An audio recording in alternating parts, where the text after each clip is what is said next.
Hi there, and welcome to the Two Texts podcast. I'm David Harvey, and I'm here with my co-host John Andrews. The two of us from two different countries are here for the second time this week to talk to you about another text from our Miracles season. And this today is episode 6, and it's called They Were Both Daughters.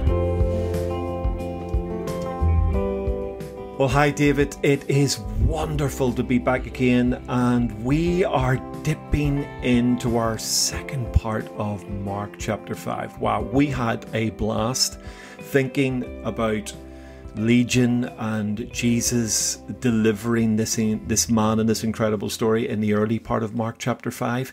And we're sort of going to lean into the second part of that, having looked in our previous episode, this man's story. We're now going to look at two stories involving women, an older woman and a younger woman, and hopefully complete this incredible reflection on chapter 5. So shall I hand it over to you, and you can read for us from Mark chapter 5 from around about, is it 20, verse 22 onwards, I think? We're going to read.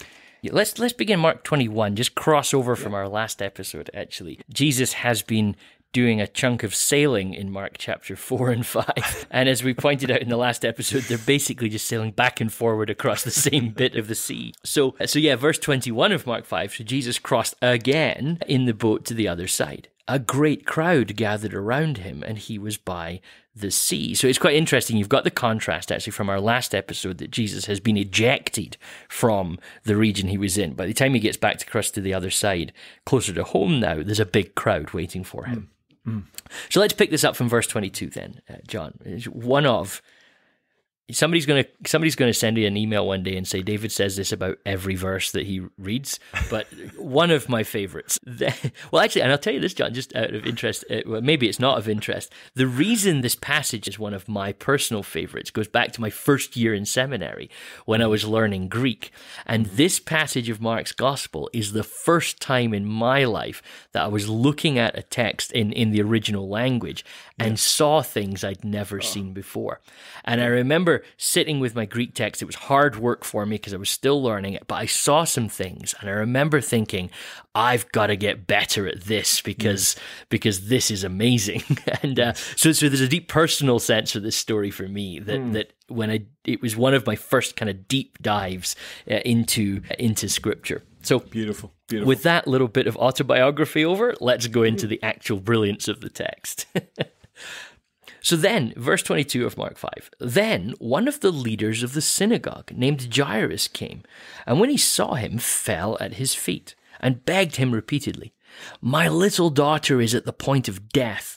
Come and lay your hands on her so that she may be made well and live." So he went with him, and a large crowd followed him and pressed in on him. Now there was a woman who had been suffering from hemorrhages for 12 years. She had endured much under many physicians and had spent all that she had, and she was no better, but rather grew worse. She had heard about Jesus and came up behind him in the crowd and touched his cloak, for she said, "If I but touch his clothes, I will be made well." Immediately, her hemorrhage stopped, and she felt in her body that she was healed of her disease. Immediately, aware that power had gone forth from him, Jesus turned about in the crowd and said, "Who touched my clothes?" And his disciples said to him, "You see the crowd pressing in on you? How can you say, 'Who touched me?'" And he looked all around to see who had done it.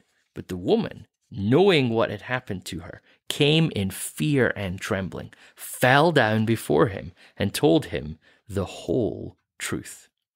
He said to her, "Daughter, your faith has made you well. Go in peace and be healed of your disease." But while he was still speaking, some people came from the leader's house to say, "Your daughter is dead. Why trouble the teacher any further?" But overhearing what they said, Jesus said to the leader of the synagogue, "Do not fear, only believe." He allowed no one to follow him except Peter, James, and John, the brother of James. And when they came to the house of the leader of the synagogue, he saw a commotion, people weeping and wailing loudly. And when he had entered, he said to them, "Why do you make a commotion and weep? the child is not dead, but sleeping." And they laughed at him. And then he put them all outside and took the child's father and mother and those who were with him and went in to where the child was. He took her by the hand and said to her, "Talitha cum," which means, "Little girl, get up." And immediately the girl got up and began to walk about. She was 12 years of age.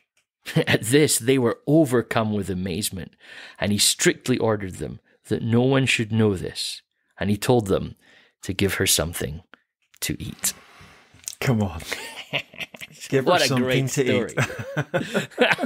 It's just brilliant. Don't forget, if you're ever raised from the dead, have a snack.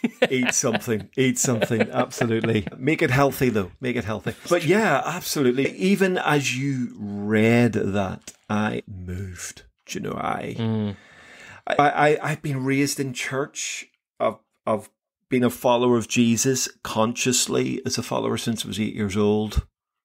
And hearing those two stories read again, I am just moved with the compassion of Jesus, and also the sense of need that's felt. The story of the woman, you get the overwhelming sense of her need, her brokenness, her desperation, and how Jesus ultimately is tender towards that, even though he's a bystander to begin with. And then this gorgeous, no, I'm gonna get to Jairus' house and we are gonna raise this girl.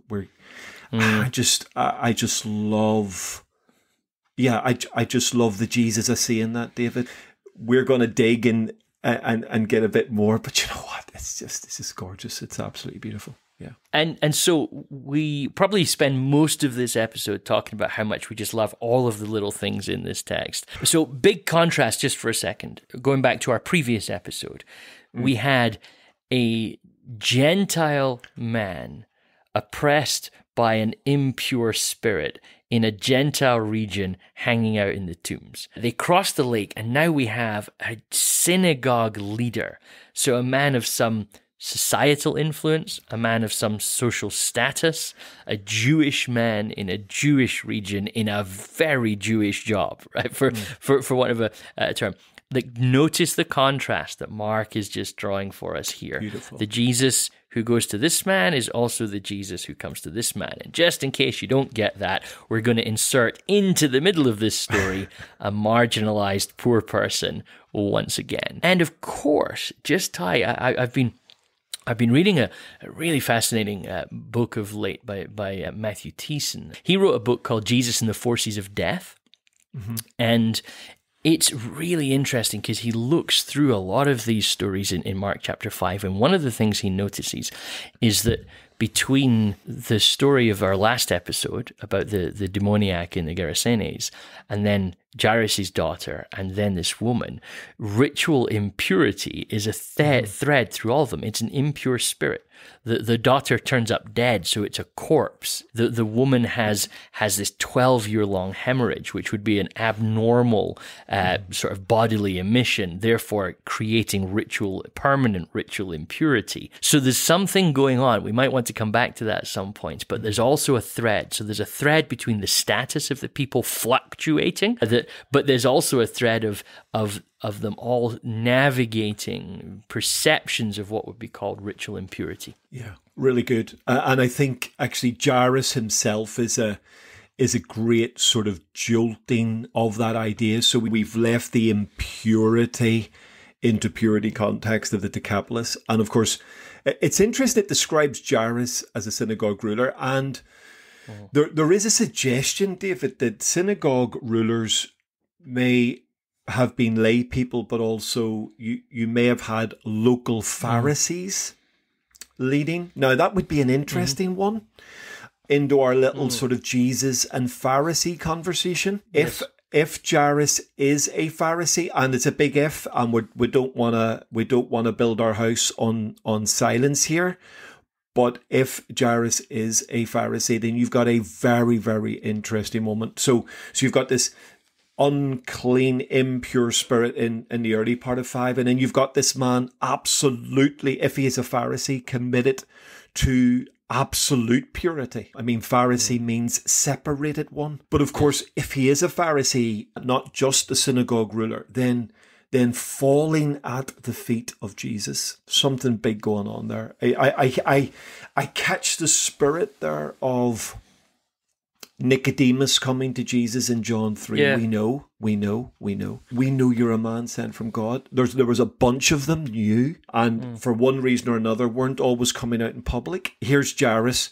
forced by pure, unadulterated desperation. Right, okay. If this guy can do half the stuff that we're hearing he can do, then I don't care who he is. I don't care what's going on here.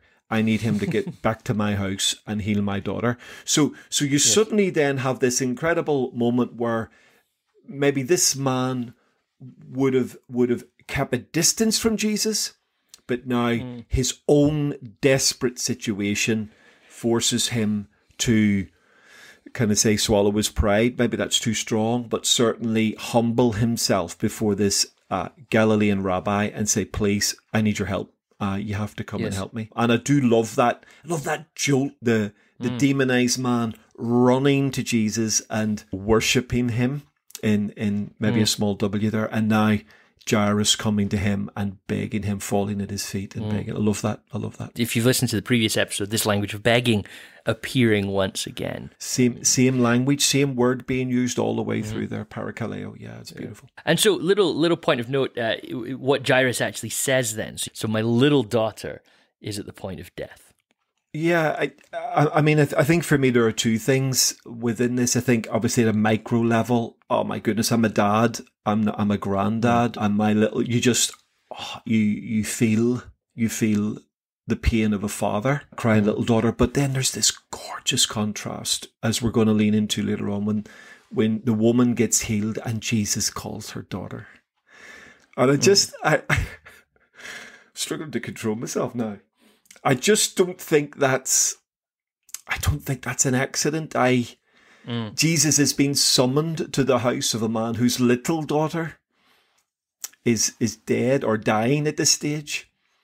And then he tenderly ministers to a woman who probably in a long time has never heard someone call her daughter. Yeah.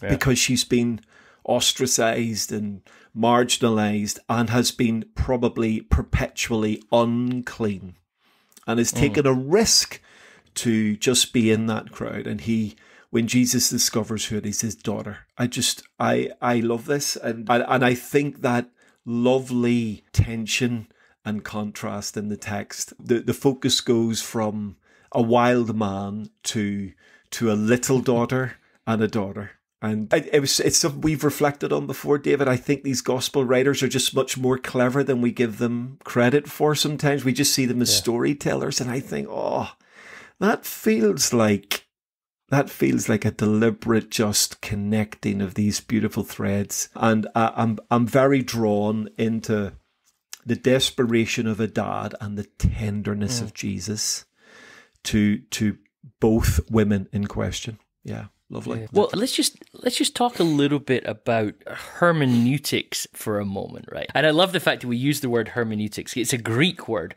that actually appears in this story. It literally means to translate or to explain. So later on in verse 41, when Jesus says Talitha cum, the Greek literally uses that word, and then it says this is the translation. But hermeneutics has become the term used for how we interpret the Bible.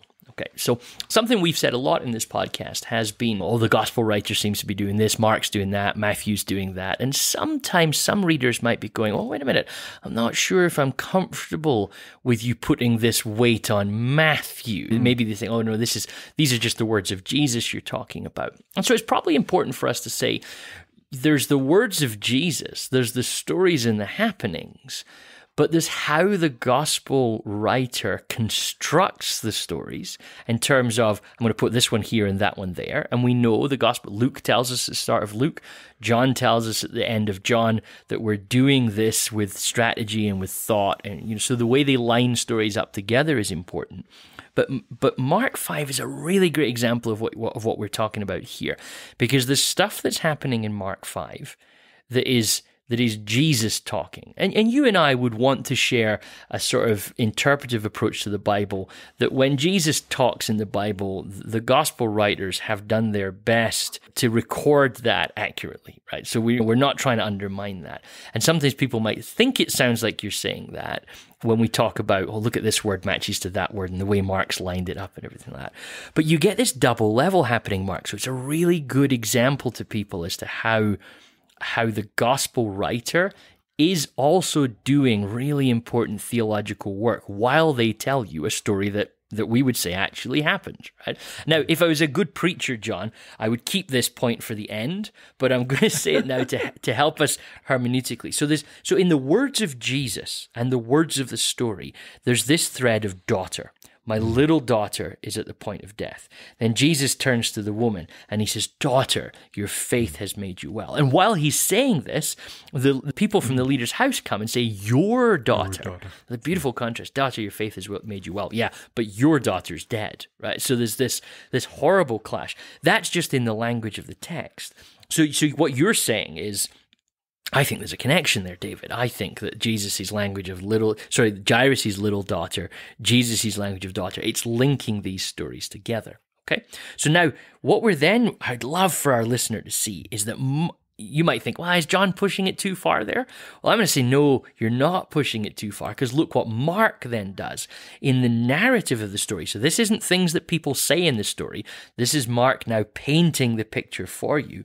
Notice what he says. There was a woman who had been suffering from hemorrhages for 12 years. That's commentary from Mark on the story. So this is not reported speech. This is Mark choosing to say, oh, by the way, she was sick for 12 years. And then notice as you look down at verse 42, when the girl is healed, Mark decides to tell you, again, not a necessary part of the story, it's Mark that chooses to tell us, oh, by the way, this girl was 12 years old. Wow. So now you've got, I'm probably overweighing the point here, so forgive me, John, but you've got Jesus drawing connections of daughter and daughter and daughter. And then you've got Mark going, I'm getting on this bandwagon. The woman was sick for 12 years. The daughter is 12 years old. Like, it's as if Mark's going, I need you to see that these two people are worth exactly the same to Jesus. You have the marginalized poor woman and the synagogue leader's daughter. The fact that they are from completely different backgrounds, how does Jesus treat them? Exactly the same. And so Mark he's circled them all in highlighter. He's got arrows pointing down. It's as if he's saying, don't miss what I'm trying to say to you here. They're both daughters.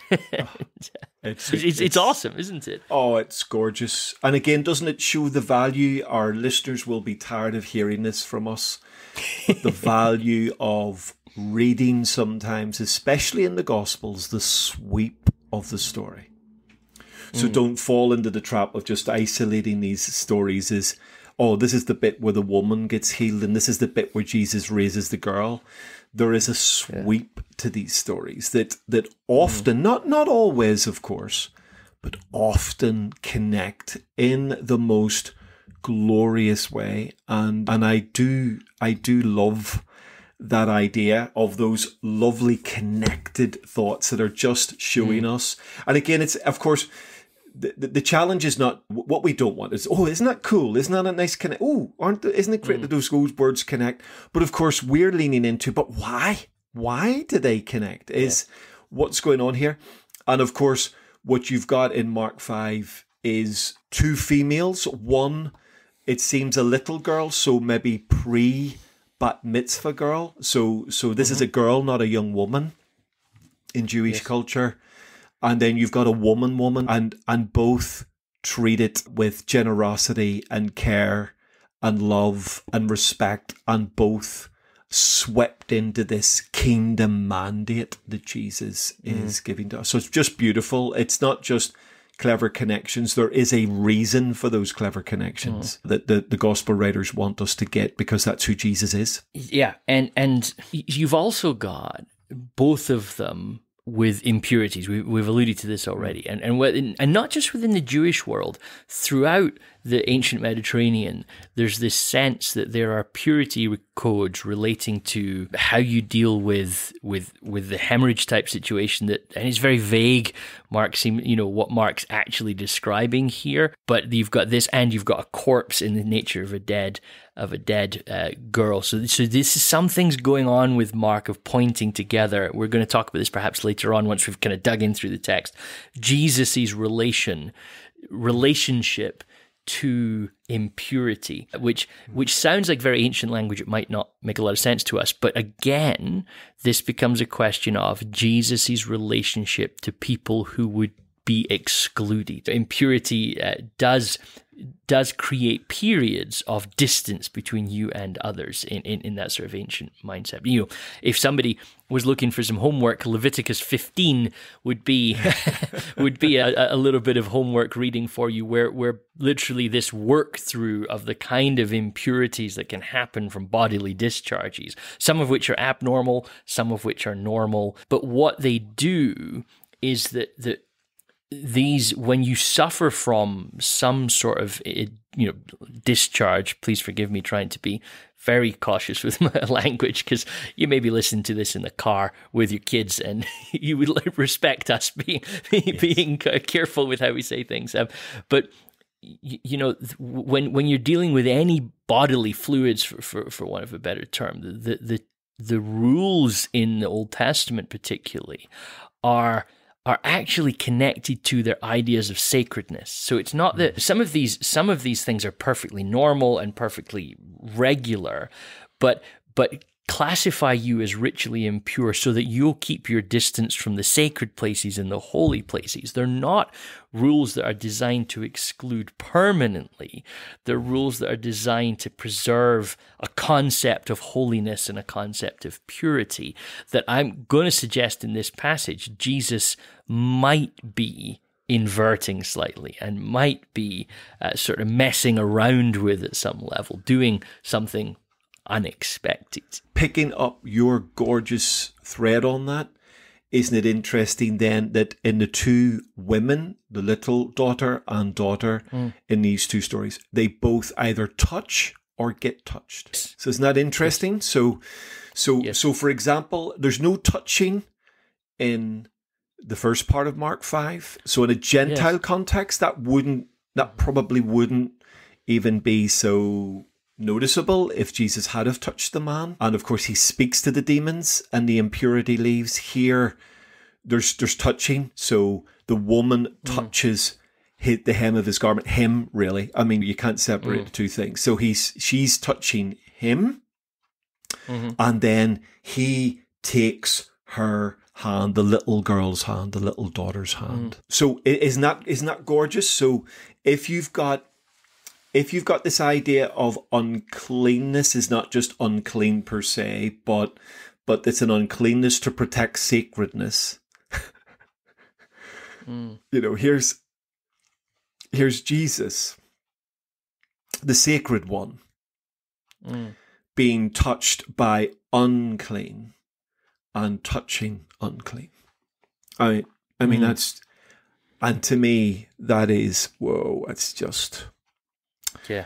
I again, hard for us 21st century sort of living in Calgary and North Lincolnshire sort of people to pick that up, but you're going, wow. Again, back to Mark, back to the text, back to stuff they're trying to say. There's got to be a coincidence, or there's got to be not a coincidence that two potentially unclean contexts are seen with touching going on. And Jesus remains sacred. Yes.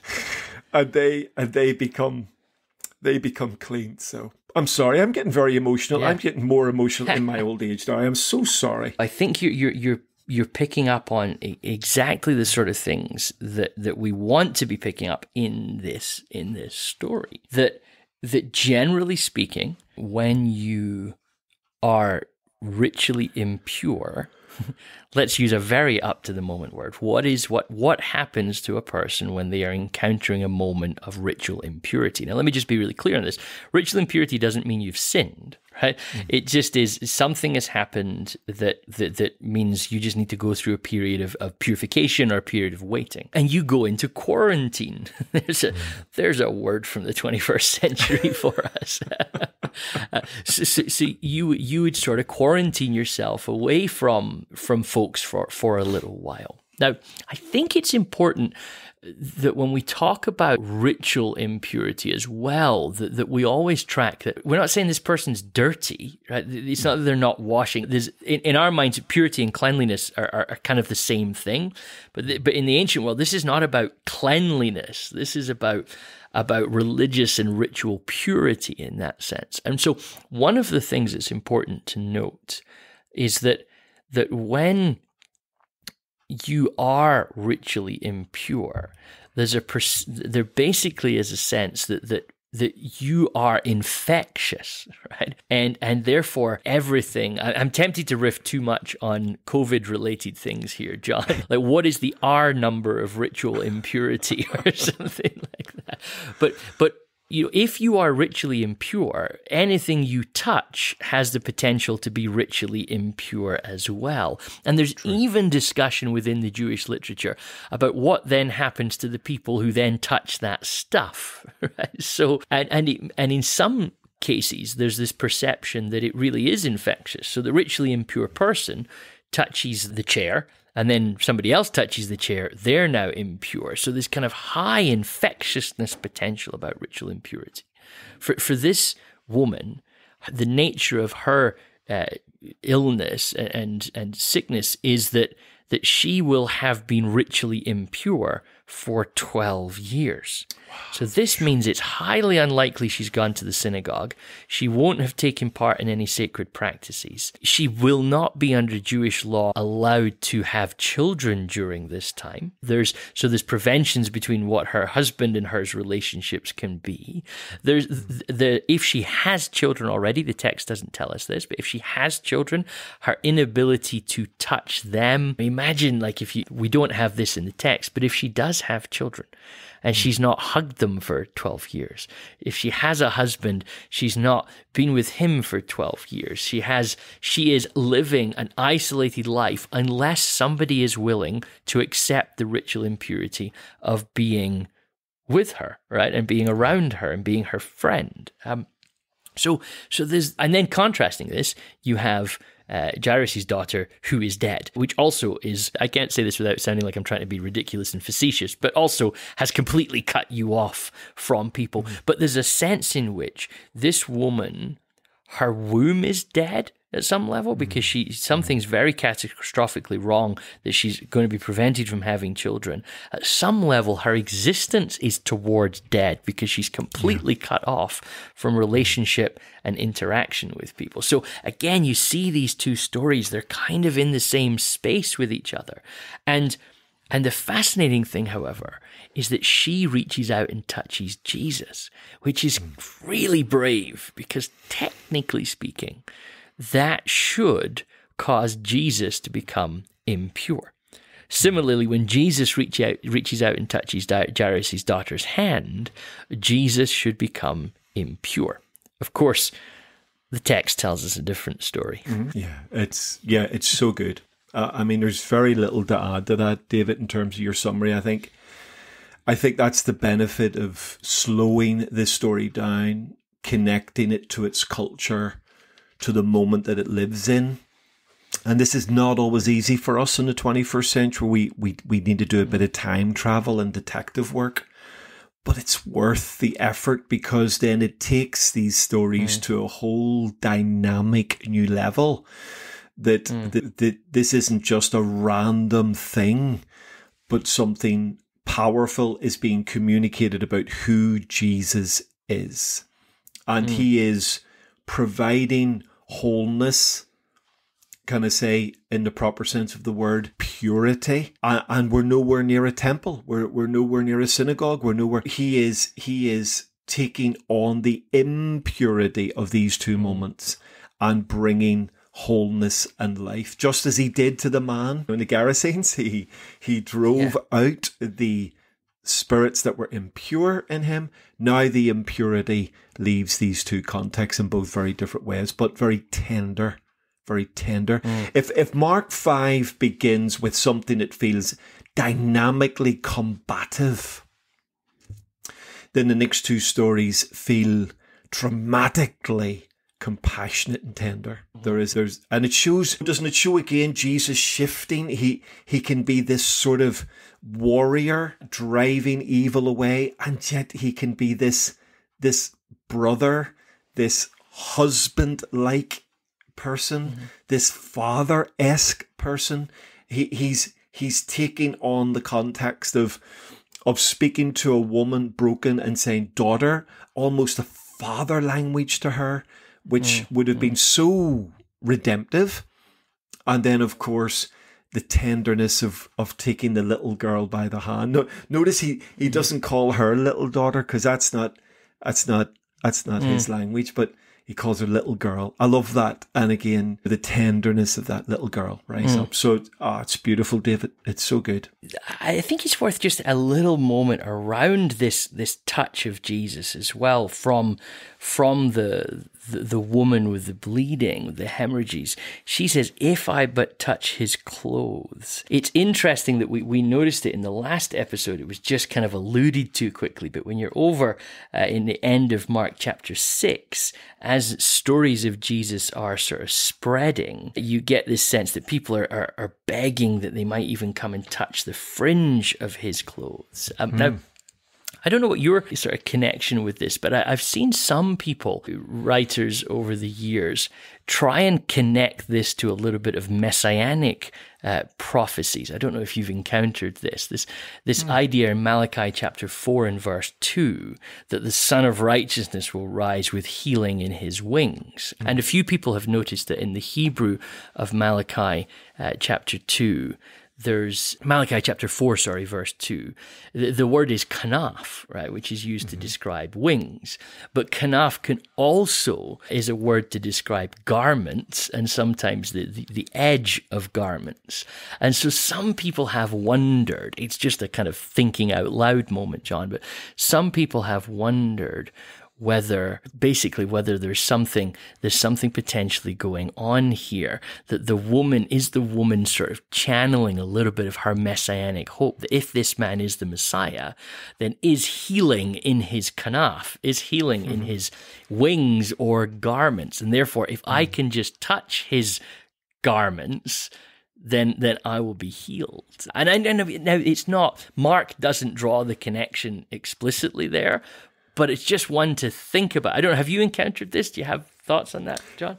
Yeah, absolutely. And of course, it's a very Jewish way of thinking, really. So I think in terms of the world of Jesus, they would have looked for these connectors. Some of these connectors would have been significant. Things that we would just regard as coincidence may be regarded as much more than that. And this sort of sense of the touchability of Jesus, the fact that he becomes known as one who touches and is touched. And again, we've sort of lent into that. You've already referenced there at the end of chapter 6, they begged him to let him touch even the edge of it, and all who touched him were healed. And it's just, so I think again, part of the incarnation is allowing humanity to get close enough to touch who he is and be touched by him. And that Malachi allusion, why not? I mean, some may think that is a stretch. Well, it's fair enough. If you're willing to make the connection between that sense of his skirts or his garment or his wings, actually, it's there. Is it this is the woman recognizing something, and without articulating explicitly her conviction that he is the Messiah, is she by her action articulating something? I mean, she wouldn't be alone in the Gospels for doing that. There were people who did certain things because they believed certain things or they hoped for certain things. And why this woman and not all the other people who touched him that day? You know, why is this woman highlighted in the context? I think it's because she explicitly says, if I can just touch the edge of his garment, and I think there could be allusion to that glorious idea that he has risen with healing in his garments or in his wings. Absolutely. Why not? Why not? Even that then relates to a fascinating aspect of the story, doesn't it? Because Jesus doesn't seem to have, goodness, and you want to tread carefully to not say what your people might find is the wrong thing to say about Jesus, but Jesus appears to have had no control over this miracle. It feels incredible. It has been automatic, hasn't it? That somehow, I mean, Jesus says your faith has saved you, which is interesting. Perhaps we need to think a little bit about that language at one level as well. But Jesus is aware of the healing after the healing has happened. It's quite remarkable, John. It is. It's totally incredible. And I think the implication is something is drawn from him by her. So it's not like he is explicitly thinking, right, there's a woman here, I need to sort this out. It's her faith, her action towards him draws something from him, which is absolutely beautiful and also quite mysterious, isn't it? It's what's going on here. And even Jesus, I mean, the reaction of the disciples is quite humorous, isn't it? Jesus said, who touched, when he asked this sort of question, who actually touched me, he says, having known in himself that power came out of him, has gone forth from him. And he turns and says, who touched me? I love that. And of course the disciples go, what?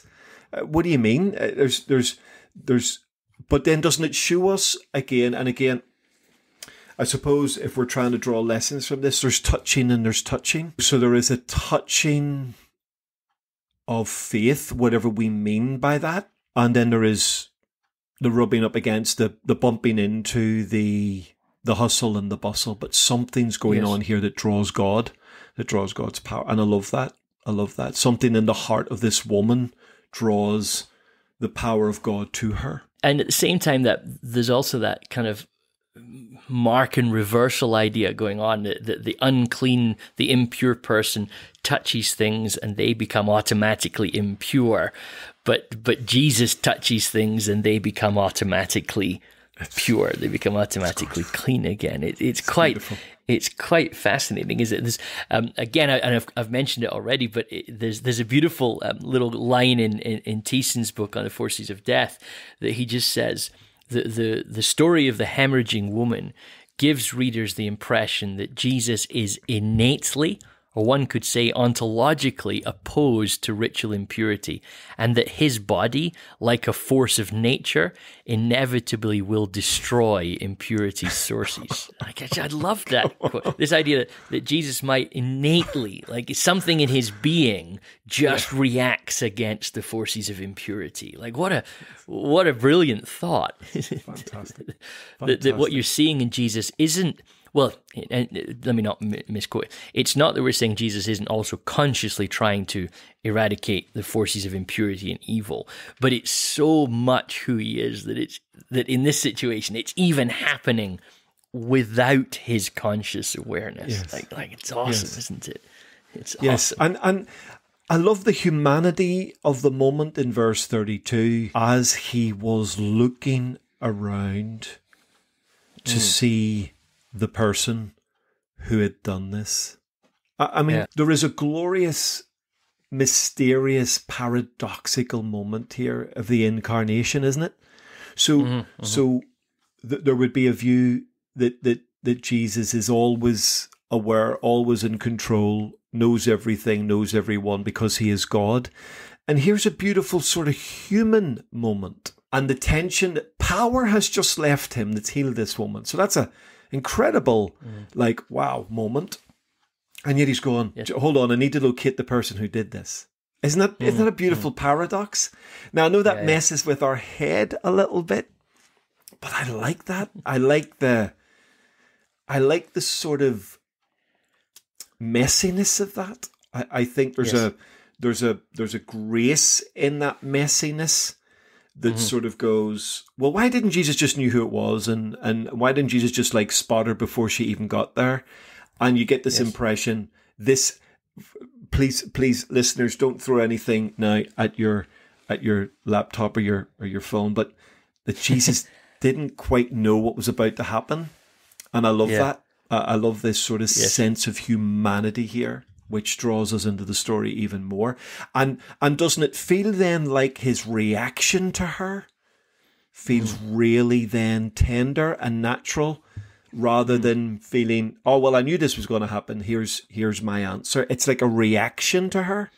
And I love that sense of reaction to the woman. And that's where the parallels work really well, isn't it? You've got a miracle story within a miracle story. So the story begins as the story of the healing of Jairus' daughter, but now you get this woman in the middle of it presented as an interruption. And there's even an element of it which kind of tries to imply that the slowing down to deal with this lady may have caused problems in getting to Jairus' house on time. It's not explicit, but there's this sense of that. Definitely. Whereby then Jesus' final comment in this part of the story, where the woman fades out of the story now, is, daughter, your faith has made you well. So the final comment is that, what is this story? It's a story of Jesus on his way to heal a daughter.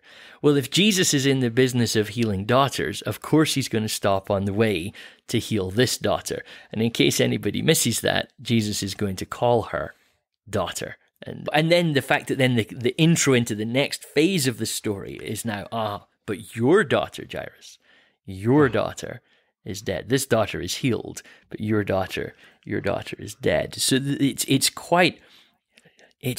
brilliant the way it all holds together, isn't it? Do you know, David, I love your language of interruption, because I think it adds weight to the magnificence of the story of the healing of this woman, because it does feel a little bit like, okay, we're on the way to the main event and you sort of got in the way. And doesn't it sweep her up? She has been out of the way. She has been excluded. She has been on the fringe. And even her healing feels like it was an interruption. And yet Jesus makes it a main event. He stops. Isn't it gorgeous? It says at verse 33, frightened and trembling, knowing what had been done to her, came and fell down before him and told him the whole truth. And then he said, now, in order for that to happen, in order for her to fall down in front of him, for him to speak tenderly, he has to stop the procession. So what seems to have been an interruption now becomes the main event. And he, even though he's got Jairus' daughter in the background, and all of that's kicking off, he slows the whole thing down. And I love the fact that Jesus stops the parade for this woman. The woman who has been ignored for 12 years. Completely ignored. And now everybody's looking at her. And I just find that his ability to go, right, everybody stop. And that's just sort this situation out. The faith of you has healed you. Oh my goodness. It's just, this woman must have felt really rubbish about herself. And yet what does Jesus say? Yes. The faith of you has healed you. My goodness. Something in you, he's saying, has called God out of me to heal you. Yeah, what an affirmation that is. Not just that she is daughter, but something in her sort of called God to her. Wow, come on. Yeah. It's just, and David, I love the sort of triple emphasis in 34. There seems to be, to me, I don't know if you can help me further with this, but there seems to be a triple emphasis of sort of wholeness thinking in 34. Jesus says, the faith of you has healed you. So you've got a beautiful idea of healing, which Zozo can point to the idea of wholeness. And then he says, go in peace, Irene, which of course relates usually to shalom, the wholeness idea, and be sound from your affliction. I guess it's, and there seems to be almost a triple lean into there of the woman hasn't been complete for 12 years. And Jesus, in using three different words, healed, peace, and sound, leans into now you're whole. You're whole in that you can return to community. You're whole in that you are at peace at mind, and you're whole in that you're healed. Feels like a triple emphasis on the wholeness there. So you've got this. You've got this first statement. Your faith has, as you said, it's the Greek word sozo, which is also used of salvation. So there's something deep going on there. It's perfect tense in the Greek, so it's perfected. Yeah. Your faith has healed you, so you are healed.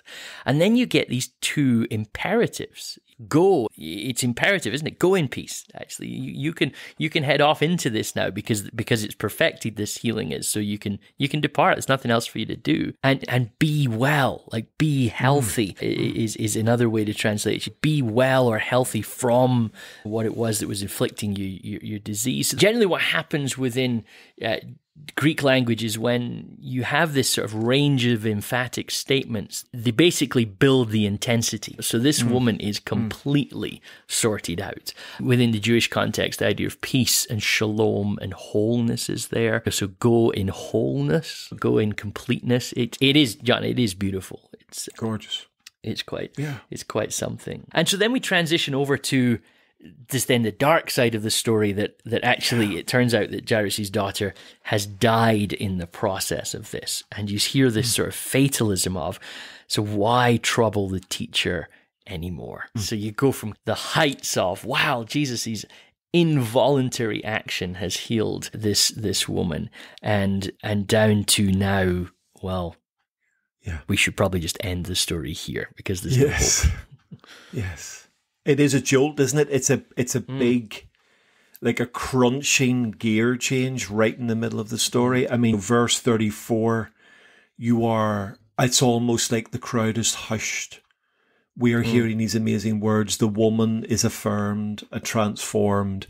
We are drawn into the story. Even as I've heard it read today again, my emotions have been stirred again. And then suddenly, while he was still speaking, wow. In the process of speaking to the daughter, he gets the news about the other daughter. Yes. It's a jolt, isn't it? Yeah. It's a shock. Yeah. And isn't that life, David? Like, isn't that life? You can have a sublime experience with Jesus, and in the very next minute, it's like the reality of planet broken and sad and disappointed and whatever grabs us, and we are confronted with reality. It's like the disciples up the mount of what we sometimes call the Mount of Transfiguration with Jesus. They see Jesus transfigured. They come down. What are they confronted with? This man whose son is so demonized that the demon tries to throw him in the fire, and the disciples couldn't set him free. So you go from this sublime, let's build 3 tents for Moses, Elijah, and you, Jesus. Let's live here forever.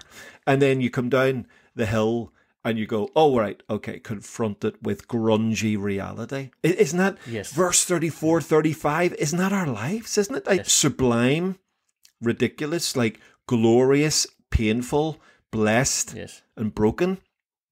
It's a real, it's one verse, and it sort of summarizes so much of our experience in life, 34 to 35. Wow, what a jolt. No, you're absolutely right. But then you get Jesus' earwigging on their conversation. I love that, overhearing what they said. And so this little line here in verse 36 is just, the simplicity of it is so nice. It's only 4 words in the Greek, and a lot of the English translations try and preserve its shortness, but it's kind of hard in English to say the same thing so shortly. But don't fear, only believe. And so grammatically, this little passage is interesting because the way that it's formed, the language of the way that the grammar works of don't fear is a sort of emphasis around stop an action that's in progress. So it's not like Jesus is saying to him, don't start being afraid, right? He's actually aware of the fact you are afraid. And I'm encouraging you to stop being afraid, but then to continue. The grammar then suggests it's continue trusting or continue believing. So it's like you've started the journey, you're afraid for your daughter's life, but you're trusting in Jesus. And Jesus now invites him, well, what about if we're going to go on, if you stop the fear bit and continue in the trust bit? Because if you let the fear run you at this point, you're going to stop bothering Jesus. You're going to go, yeah, actually, you're right. We should just stop bothering Jesus. But Jesus just doesn't want that to happen. It's awesome, isn't it? Keep saying it's awesome in this episode, but it really is awesome. It is awesome. It is, and that's a proper use of the word too. It is truly awesome. And isn't it beautiful that he does speak that directly to Jairus? I mean, it's a bit impersonal, the ruler of the synagogue, but he's speaking to Jairus, because Jairus is the boss now. Whatever Jairus calls next is going to happen. If Jairus says it's done, it's over, forget it. But of course, remember, right? So let's just pause a little bit between 34 and 35. Again, Jairus has just witnessed the healing of this other daughter. It's one of the little facts we do tend to forget, don't we? You know, it's like he's not in the scene. He's in the scene, then he's out of the scene, then he's in the scene. But of course, he's there the whole time. He is literally, if we're reading this properly, he's the one leading Jesus to his home when Jesus gets interrupted. Therefore, he has potentially got a front row seat on the healing of this woman. And therefore, maybe we hear Jesus. We've reflected on this before about Jesus's tone, right? So, if Jairus has been standing right there all that time, seeing this woman healed, then maybe when he says to Jairus in the context of this, "Don't fear, only believe," there's a tonation here of Jairus. Jairus, look at me. Look at me. Look what's just happened. Now don't listen to them. Listen to me. Don't fear. Stop fear. And what a moment. He's just potentially witnessed the healing of this woman, and now he's being confronted with the reality that his daughter is dead, and he now has a dramatic choice to make. Either to lead the procession on or go, nah, it's all over. Leave it. And wow, hey, I want to lean into the tone of Jesus there. I'm wanting to hear a tender tone, right? So you've got voices all around Jairus happening right now, and I'm wanting, here's what I'm wanting to imagine. Jesus is looking straight at Jairus, and he's saying to Jairus, look at me, look at me. Don't listen to them. Look at me. Stop fearing. Believe me. Believe me. I'm the one that can do this. I've just done it. I can do this for your daughter. And in the midst of the chaos, I wanna believe that that's a deeply intimate face-to-face moment for Jairus. Yeah. And I think that's the moment he goes, okay, let's do this. Let's do this. Yeah, it's great. It really is. There's something, the humanity of the whole story is quite profound, isn't it? That everybody is humanized in really important ways. The only exception perhaps being the crowd at Jairus' house, one of my favorite bits of the story as well. Absolutely. She's not dead but sleeping. So they all laughed at him and he put them all outside. Well, if you're going to laugh, you don't get to be part of this. Get out. You know? Yeah. But doesn't it show then the contrast of context that the group that has moved with Jesus towards Jairus' daughter, they're not laughing. Nobody with him is laughing when he says this, because, hey, if you'd have just seen what we've just seen, then actually you wouldn't be laughing. They're laughing because they're hearing these words out of all sense. And to be fair to them, if some Galilean rabbi showed up at the house and said she's just sleeping, I mean, people would laugh, wouldn't they? They'd think he was bonkers. But they laugh because they're out of context, and it's so, again, so important that we do see the world as we are, not as it is sometimes. And again, we're judging from where we stand, not from what actually is reality. So it's a funny moment, and also quite a sobering moment too. It really is. Even this sort of sense of when she's raised from the dead, give her something to eat. I just love. I don't hear it a lot made of it, John, but there's something beautiful about Jesus. He's just concerned, just his care and concern, just for something so practical and small. Yeah, just give her something to eat. You get this little insight into the compassion of Jesus. If you haven't found it in this passage so far, here it is in the final words of the chapter. It's just that Jesus even cares that this person who has just died and been raised to life just needs some practicalities like a little bit of food. It's gorgeous. It is. It's lovely. It's lovely. And of course, in context, she wouldn't have just been given a snack. That would have maybe been the cue for, hey, let's have a feast. Let's celebrate. It's back to our language of party again. So you've just had all the weeping, the commotion, the professional mourners are now in. It's all going on. Jesus kicks all of that out, and by signalling, let's give her something to eat. Maybe that's a signal for, right, let's have a feast. Let's enjoy this. Let's celebrate the fact she was dead and now she's alive. And of course, we're given no insight into that, only that they were astonished. But you've got to if I was Jairus' daughter, I'd be saying, Jesus, hang around. We're going to have dinner. Let's do this together. We want you to enjoy our hospitality within it. No, it's just beautiful. And again, the compassion of give her something to eat just flows out of, little girl, I say to you, get up. It's just, he's not even speaking to the death. He's not speaking, he just speaks to the child. And as if wakening her from sleep, she just gets up. And there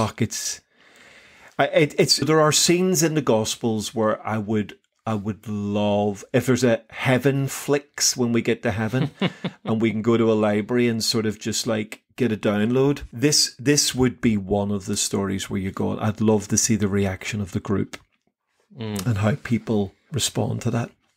David, can I ask you one question as around this? There's an astonishing moment right at the end of chapter 5. And it says in verse 43, he gave strict orders not to let anyone know about this, and told them to give her something to eat. So we've got this beautiful give her something to eat moment. Let's celebrate. So we've been talking about all these gorgeous connectors and contrasts in Mark 5. And of course, this is a bit of a contrast to the end of our first episode in Mark 5, where at the end, literally, it says, so the man went away and began to tell or proclaim, how much Jesus had done for him. The woman, the daughter that's been healed in the story, I mean, that's front and center now. That's a public miracle. There's no hiding that. And yet we've got this little moment where he's saying to them, don't tell anyone about this. What sort of reflection would you have around what might be, because we're trying to lean into what's going on here in terms of meaning. What might be nuanced into this? There's a lot of discussion about this amongst scholarship over the years, and this has become known as the motif of the messianic secret, that Jesus seems to want to not make a big deal of certain things. I have a couple of sort of places that I stand on it. There's a lot of people that are infinitely smarter than me that can't quite decide what to make of this, because it's a theme that appears throughout Mark quite regularly. Jesus does something and don't tell anybody about it. Don't tell anybody about it. And then there's even a brilliant line where it's like, the more Jesus told them not to tell anyone, the more everybody talked about it. So people weren't very obedient on this front. Interestingly, of course, in the first half in Mark 5, he is told, as you say, to go and preach about it, and this woman's not told. So here, my take on it is simply this. I think you see this in a few places in the Gospels. I think that Jesus knows that there is a bit of a campaign to define what Messiah is. And I think that Jesus wants to show, and we've talked about it already in this season, that Peter's unhappy with Jesus' take on what it means to be the Messiah. In John, they decide that if Jesus is the Messiah, they're going to make him king by force, and Jesus has to get out of that sort of space.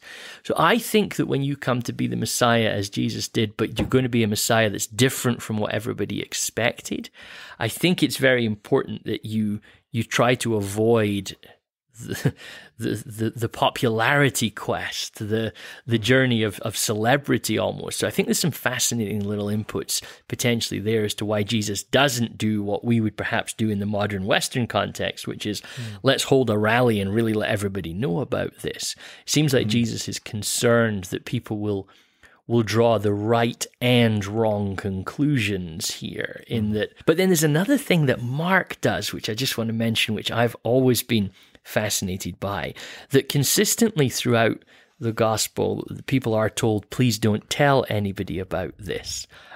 Until you get to the very end of Mark's gospel in chapter 16 and verse 8, you get this little moment where, now, worth mentioning as well that in the earliest editions of Mark's Gospel that we have, Mark 16 verse 8 is the end of Mark's Gospel. And at some point later in Christian tradition, some scribes added little conclusions because 16 verse 8 felt very stark as an ending. I'm relatively confident in my own research that 16 verse 8 is the original ending, and what you get beyond that is a postscript that's been added later. So what's interesting then is that the resurrection has just happened, and the young man says to these disciples, he says, so go, says to these women who are there, go and proclaim. They're actually told, go and tell. And the final words of Mark's Gospel is, and they said nothing to anyone because they were afraid. So you have this interesting little discipleship motif that throughout Jesus says, don't tell anybody about this just yet. Don't tell anybody this. And people completely ignore him. And they're going out and they're announcing about Jesus. And then you get Jesus saying, well, the message from Jesus is go and proclaim. And fear takes over a little bit. Now, and I'm going to tread carefully, so I'm saying, clearly, that's not entirely true. Clearly, they did say something to someone, right? Because we know the story. The story's been shared. And I almost am tempted to think it's Mark, just this final little, this is how I've read it. It's a challenge. It's Mark's final challenge to you as a reader. Okay. You have now understood the Messiah. You've seen the Son of God clearly. You've understood the way of the cross. So now you can go and talk about it. Don't go and talk about Jesus when it's just, and again, forgive me, when it just appears like you're interested in magic tricks, right? Yeah. Don't go and talk about simply the Jesus of the miracles or the Jesus of the calmings of the storm. You have to get through the cross and resurrection and now go and talk about this Jesus, because we're not calling people to a show. We're calling people to a new kingdom.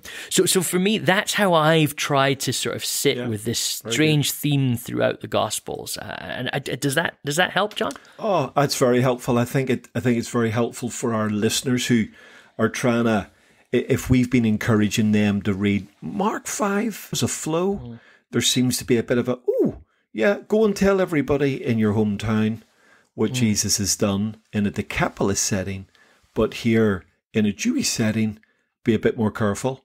And is there an explanation for that? And it seems that Jesus is less, I was going to use the phrase less stressed, but that might offend people.